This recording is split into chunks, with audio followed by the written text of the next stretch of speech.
So, Brian, thank you for the introduction. As you all know, my name is Jeffrey Czajka. I've been invited to spend about 30 to 40 minutes with you this morning, share with you how your memory can have a significant impact on practically every area of your life. When you think about it, everything you do, personally, professionally, boils down to the tools that you use, your mind and your memory. So, throughout the course of today's meeting, you will want to take a few notes. It's good to see everyone does have paper and a pen in front of them. First thing you probably want to jot down is my name, and that's Jeffrey, Jeffrey. And the last name is Czajka. That's spelled C-Z-A-J-K-A. Again, C-Z-A-J-K-A. I know it looks more like a confirmation number than a last name, but that is correct. I'm the president and founder of a company called Advisor Growth Solutions. And we help professionals from all walks of life develop the strategies and the skills to accelerate their growth. And the skill we're going to talk about this morning is a skill called instant recall memory. You want to jot that down in your notes. Instant recall memory. We'll talk specifically how that skill can help you do two things. How can one help you grow your sales, increase membership, food and beverage, event sales, retention. Secondly, how it can help you reduce stress. By show of hands here this morning, is more money and less stress a good topic to touch on? Pretty much everyone, right? I've never really met anyone that said, no, Jeffrey, I'd rather be in need of therapy and unable to afford it. A couple things happen. One, it does fill up in advance, so it's a courtesy to all of you, seats on a reserve basis only. And second, we can actually predict what you're going to learn at your workshop before you even attend. So if you want to jot these four things down there, your 4 workshop learning expectation. Everyone that attends will see these or better by the end of their class. First thing you want to jot down is a 300% increase. Everyone who attends the workshop will see a 300% increase in the amount of information that they can recall. So you'll be given an evaluation at the beginning, the middle, and the end of your class to gauge that improvement. Second thing you want to jot down is 50 items, 50 items.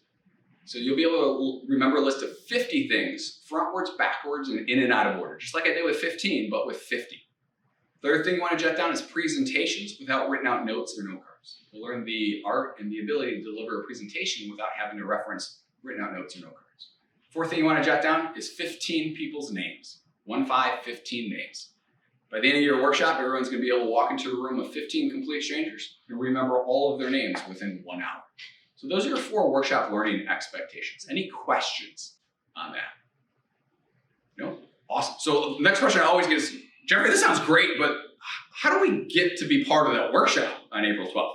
And the neat thing is the arrangements that Brian Lee, the general manager, and Paul Bergman, the CEO of the Lamp of Learning, put together a really special offer for all the members here at the University Club. We have corporate clients that hire us to do this for their internal teams, $5,000 for a half day. We do it publicly. It's generally $599 for 1 seat at the workshop.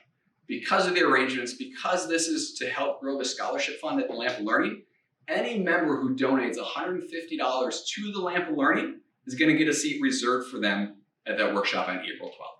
If you'd like to bring a spouse, significant other, friend, colleague, coworker, donate an additional $150, and that will reserve them a seat as well. If you want to bring your whole team of 10 people, donate $1,500 to the Lamp of Learning. All 10 people get a seat at the upcoming workshop. Okay? It's an important aspect to help them help the first generation students here in San Diego go to college. It's also a nonprofit, so you might want to talk to your tax attorney or tax advisor, and you might be able to get a discount on your taxes as well, or a deduction on your taxes for that. Key thing to know about your workshop, though, is it will sell out in advance. So the easy thing to do is you'll see a link at the bottom of this video.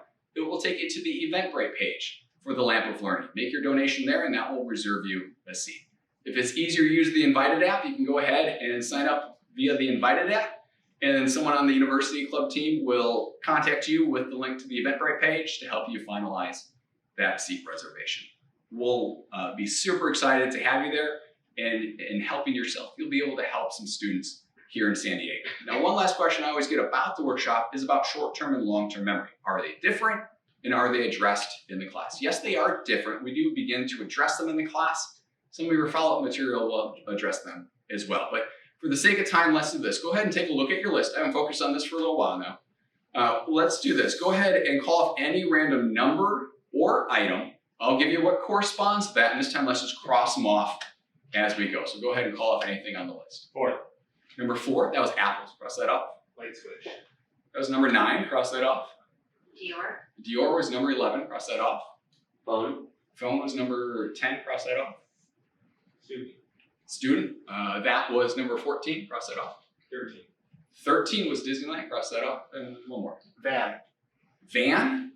That was number 16. Go ahead. Nope. Alright.